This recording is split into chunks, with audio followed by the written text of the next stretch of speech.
جو شخص استغفار کو لازم پکڑ لیتا ہے کیا ہوتا ہے؟ جعل اللہ من کل ضیق مخرجا، اللہ تعالیٰ ہر تنگی سے اس کو مخرج دیں گے، نکالیں گے،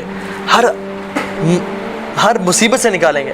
ومن کل حم فرجا ویرزقہ من حیث لا یحتسب، ہر مشکل سے نکالیں گے، ہر غم سے نجات دیں گے، اور اس کو وہاں سے رزق دیں گے، کیش دیں گے جہاں سے اس نے کبھی امیجن نہیں کیا ہوتا.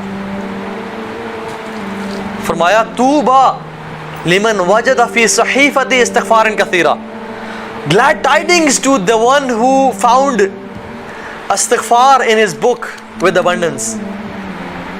خوشخبری ہو اس بندے کو کہ جو قیامت کے دن آیا اور اس نے اپنے اعمال نامے میں کثرت سے استغفار کو دیکھا. سبحان اللہ. امام احمد بن حنبل سفر کر رہے تھے، بڑا فیمس واقعہ ہے.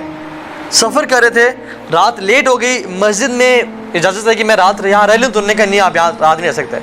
تو ایک نان بنانے والا گزر رہا تھا، تو انہوں نے کہا آپ کیوں بزرگ کو تنگ کریں، بزرگ آپ میرے پاس آئیں بابا جی، میرے گھر رہ لیں. تو انہوں نے کہا ٹھیک ہے. تو وہ جب گھر لے کے گیا تو وہ رات کو نان، وہ تو آٹا گوندتا تھا، آٹا گوند رہا اور کہتا ہے استغفر اللہ استغفر اللہ. امام احمد بن حنبل رحمہ اللہ بیٹھے ہوئے ہیں، کہتے ہیں آپ کو اس ذکر نے کبھی زندگی میں فائدہ بھی پہنچایا ہے؟ تو انہوں نے کہا آپ کو میں کیا بتاؤں. وہ اپنے پوچھ لیا ہے، پہلے میں غریب تھا، فقیر تھا، جب سے میں ذکر یہ کرنا شروع ہوا ہوں مال اتنا ہے کہ سنبھالا نہیں جاتا مجھ سے، اور ہر دعا میری اللہ رب العالمین نے قبول کی ہے. بس ایک دعا جو رہ گئی ہے. کہتے ہیں وہ کیا؟ کہتے ہیں سنا ہے کہ امام احمد بن حنبل بڑے امام ہیں، ان سے ملاقات کا شوق ہے، وہ آج تک قبول نہیں ہوئی. امام احمد بن حنبل کہتے ہیں کہ وقد جررت الیک جرا، ایسے لگتا ہے کہ مجھے آپ کے پاس گھسیٹ کے لایا گیا ہے آپ سے ملاقات کروانے کے لیے. میں ہوں امام احمد بن حنبل. یہ ہے توبہ استغفار کے فائدے، یہ توبہ استغفار. کثرت سے استغفار پڑھا کریں زندگی میں. اللہ کے نبی اپنی ایک محفل میں، ایک سیٹنگ میں 70 سے 100 مرتبہ استغفار پڑھا کرتے تھے، ایک سیٹنگ میں. اور کثرت سے درود پڑھیں، کثرت سے درود پڑھا کریں. ایک صحابی ہاتھ اٹھائے اور دعا مانگنے شروع ہو گئے. تو اللہ کی نے کہا کہ تم نے بہت جلدی کی ہے، پہلے اللہ کی حمد بیان کرو، پھر مجھ پہ درود پڑھو، پھر دعا مانگو. تو انہوں نے کہا کہ ٹھیک ہے رسول اللہ، میں آئندہ اللہ کی حمد بیان کروں گا، آپ پہ درود پڑھوں گا اور پھر دعا مانگوں گا. تو انہوں نے کہا فَإِن زِدْتَ فَهُوَ خَيْرٌ لَكَ، اگر مجھ پہ درود زیادہ پڑھو گے تو تمہارے لیے مزید بہتر ہے، میرے لیے نہیں، تمہارے لیے بہتر ہے. تو انہوں نے کہا ٹھیک ہے رسول اللہ کہ I'll recite 1/3 درود and 2/3 دعاز. انہوں نے کہا فَإِن زِدْتَ فَهُوَ خَيْرٌ لَكَ، اگر تم درود اور زیادہ کر لو گے تمہارے لیے بہتری ہے. تو انہوں نے کہا ٹھیک ہے رسول اللہ میں 2/3 درود پڑھا کروں گا آپ پہ اور اس کا 1/3 دعا کیا کروں گا. فَإِن زِدْتَ فَهُوَ خَيْرٌ لَكَ، اگر تم اور زیادہ کر لو تو تمہارے لیے فائدہ ہے. انہوں نے رسول اللہ آج کے بعد آپ پہ میں درود ہی پڑھا کروں گا بس. انہوں نے کہا اگر تم یہ کرو گے تو اللہ تعالیٰ تمہاری تمام پریشانیوں ختم کر دے گا اور تمہیں ہر مشکل سے آزاد کر دے گا. جے اللہ کے نبی درود پڑھنا. جو شخص صبح اور شام اللہ کے نبی پہ 10 دفعہ درود بھیجتے ہیں، اللہ سبحانہ و تعالیٰ اس کے تمام فرشتے اس پہ 70 مرتبہ درود بھیجتے ہیں، 70 ٹائمز. اس کے درجات بلند ہوتے ہیں، اس کے گناہ معاف ہوتے ہیں، اس کی نیکیاں لکھی جاتی ہیں. سو مچ ریوارڈ. اور ایک اور حدیث پتہ ہے کیا آتا ہے؟ سبحان اللہ، ہم چاہتے ہیں کہ اللہ کے نبی کے سامنے ہمارا نام لیا جائے. کون کون چاہتا ہے کہ اللہ کے نبی کے سامنے ہمارا نام لیا جائے؟ ہر بندہ چاہتا ہے. ایک حدیث میں آتا ہے کہ جو شخص مجھ پہ درود بھیجتا ہے نا، میرے میں روح ڈالی جاتی ہے اور مجھے اس کا درود پہنچایا جاتا ہے. اللہ کے جو فرشتے ہیں نا، نورانی مخلوق، وہ اللہ کے نبی تک اس بندے کا درود پہنچا. جسٹ امیجن سبحان اللہ کہ رسول اللہ صلی اللہ علیہ وسلم کے سامنے یہ کہا جائے کہ یا رسول اللہ آپ کا بندہ عبداللہ بن عبد الرحمن، اس نے آپ پہ درود پڑھا ہے. سبحان اللہ. تو اللہ کے نبی پہ تک درود پہنچایا جاتا ہے. شیخ صالح المغاسمی ہیں، وہ کہتے ہیں کہ ان کا آپریشن ہوا، ہارٹ سرجری ہوئی، اور ان کے نا ہارٹ بلاکیج تھے، بہت ساری آرٹریز بلاک تھیں اور سٹنٹس ڈلے ہوئے تھے، تو بہت ایشوز تھا ان کے اس میں. تو وہ کہتے ہیں کہ it was a lengthy operation. کہتے ہیں کہ میں بڑا پریشان تھا. ڈاکٹرز نے میرا آپریشن کیا، سکسیزفل ہو گیا الحمدللہ، ٹانکے لگا دیے، میں اٹھا تو آئی واز ریلیکسڈ.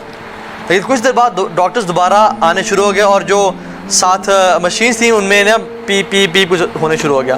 اور ایک ڈاکٹر آ رہا, دوسرا, تیسرا, چوتھا. یہ عرب کے بہت بڑے داعی ہیں, شیخ سالم غاسمی ابھی بھی زندہ ہیں رحمہ اللہ.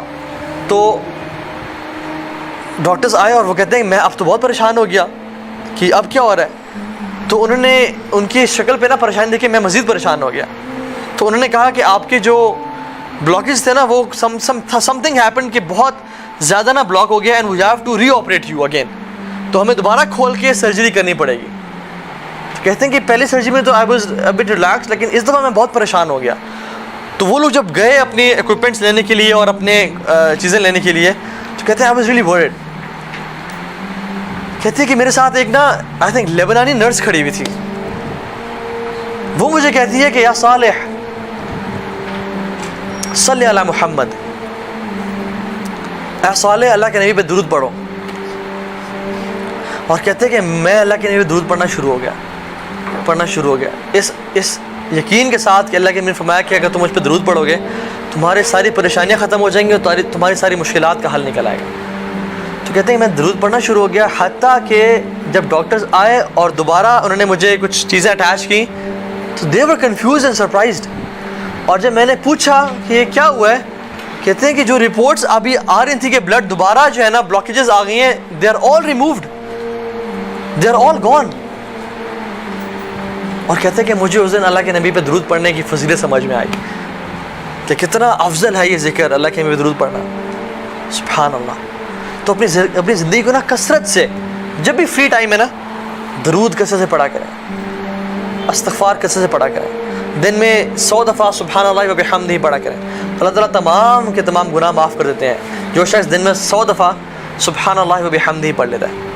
تو یہ 5 پرنسپلز ہیں جو کہ ہم نے آج ذکر کیے, جو کہ انسان کی زندگی بھی بہترین بناتا ہے اور آخرت بہترین بناتا ہے. یہ تو بہت بڑی ڈسٹریکشن میرے سامنے آ گئی ہے. انشاءاللہ we'll end on this, just repeating the 5 points. پہلا پوائنٹ کیا تھا؟ المداومۃ علی الفرائض, فرائض پہ مداومت, کنسسٹنسی. واللہ العظیم انسان کی تراویح میں نکلنے والے آنسوؤں سے بہتر ظہر کی نماز پہ جانے کے لیے جو ایک پسینے کا قطرہ ہے نا, وہ اس سے لاکھ درجے بہتر ہے. ایک انسان تہجد میں رو رہا ہے اور آنسو پہ آنسو بہاتا ہے, اور ایک انسان ظہر کی نماز پہ جاتا ہے اور اس کی جو ماتھے پسینہ آتا ہے نا, وہ اس سے لاکھ درجے بہتر ہے, کیونکہ فرائض اللہ تعالیٰ کے ہاں بہت محبوب ہے. تو المداومۃ علی الفرائض. دوسری چیز تلاوت قرآن, المداومۃ علی تلاوت القرآن. تیسری چیز اپنے دل کو صاف کر لینا. چوتھی چیز نہیں, یہ تو 5ویں تھا ذکر. چوتھی یہ تو تیسری تھی, نرمی. ٹھیک ہے, اپنے دل کو اپنے مزاج کو نرم بنا لیں انشاءاللہ. اور 5ویں چیز اللہ تعالیٰ کا ذکر. یقین جانا جو شخص ان پہ نا عمل کرنا شروع کر دے گا نا, وہ اپنی زندگی میں بہت بڑی بڑی چینجز دیکھے گا. اس سے کام آسان ہوتے جائیں گے اور اس کے لیے رزق آ جائے گا اس کے سامنے. اللہ تعالیٰ آپ سب کا آنا قبول فرمائے, اور آپ ہم سب کو جو ہم نے آج سنا